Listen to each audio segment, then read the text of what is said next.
बिस्मिल्लाहिर्रहमानिर्रहीम। क्लास 6 हम पीरियोडिक 1 का हिस्ट्री का चैप्टर 2 पढ़ रहे थे। ठीक है, हमने आर्यंस के बारे में बताया था कि वो किस जगह के रहने वाले थे और फिर यहाँ पर सब कॉन्टिनेंट में कैसे आए और उनका क्या वजूहात थी जिनकी बुनियाद पर वो यहाँ पे आए। उसके साथ साथ हमने उनका सोशल सिस्टम पढ़ा कि उनका सोशल सिस्टम क्या था।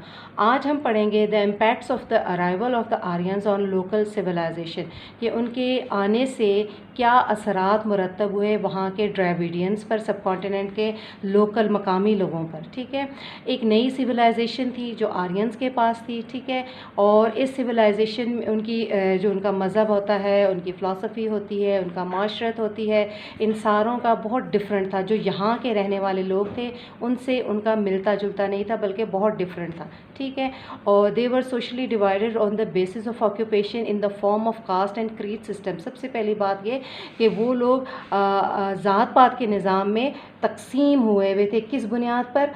कामों के बुनियाद पर, कि अगर कोई दर्जी है तो वो दर्जी, उसका बेटा भी दर्जी ही बनेगा, आगे से उसका बेटा भी दर्जी बनेगा। अगर कोई लोहार है तो ऐसे, मतलब काम के लिहाज से, प्रोफेशन के लिहाज से वो ज़ात पात के निज़ाम में तकसीम हुए हुए थे।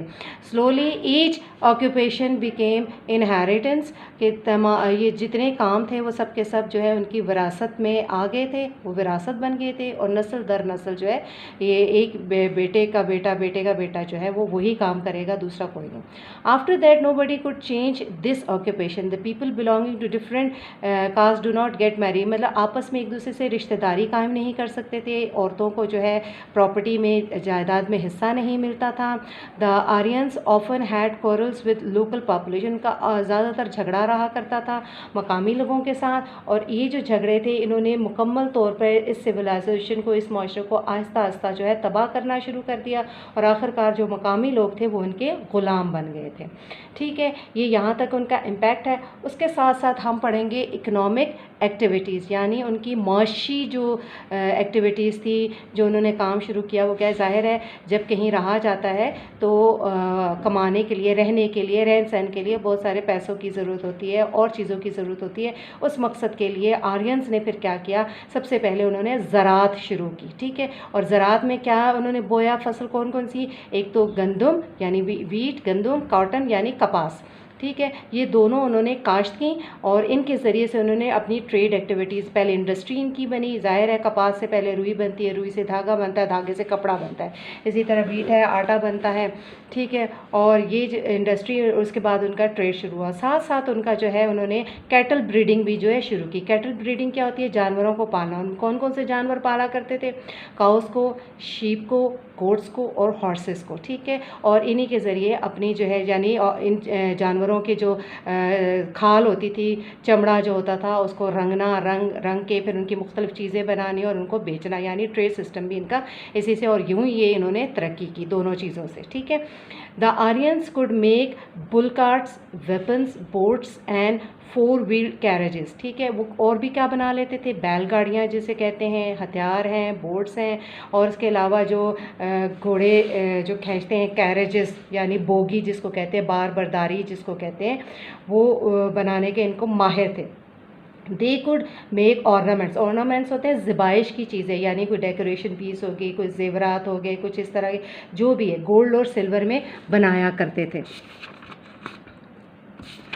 उसके साथ साथ उनका जो था, वेपन्स बनाते थे। ठीक है, हथियार बनाया करते थे। और हथियार किस चीज़ के बनाते थे? आयरन के, यानी लोहे के। और हथियार कौन कौन से थे? बोज यानी कमान, एरोज यानी तीर, कुल्हाड़ी, एक्सिस यानी कुल्हाड़ी, सॉर्ड्स यानी तलवार। ठीक है, ये जो इस किस्म के हथियार थे ये उस दौर में बनाया करते थे। उसके अलावा जो उनकी ख़वातीन थी वो घरों में कारपेट्स और कपड़े जो है बुना करती थी। और उसके अलावा वो लोग लेदर को जो है रंगते भी थे। डाई करने का मतलब होता है रंगना।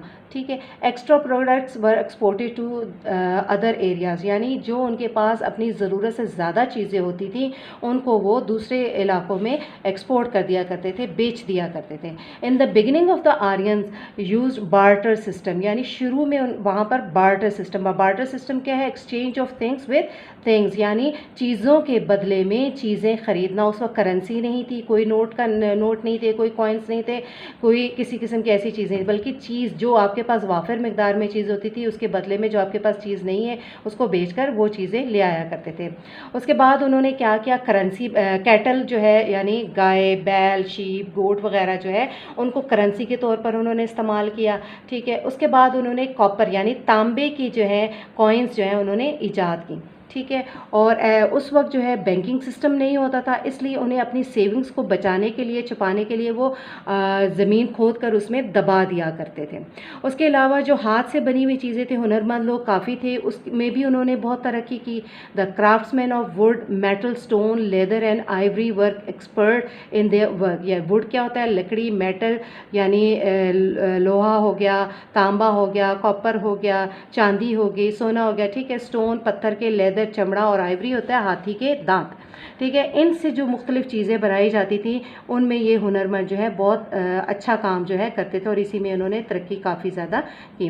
दे could weave cotton and woollen cloth, उसके साथ साथ वो गर्मियों और सर्दियों दोनों के कपड़े भी बनाते थे। Only their sons could inherit land from their parents, और पहले बताया जा चुका है कि ख़वातीन को जायदाद में से हिस्सा नहीं मिलता था, जबकि बेटों को जायदाद में से, ज़मीन में से हिस्सा दिया जाता था। आज के लिए इतना काफ़ी है। नेक्स्ट में हम रिलीजियस बिलीफ्स जो है हम पढ़ेंगे।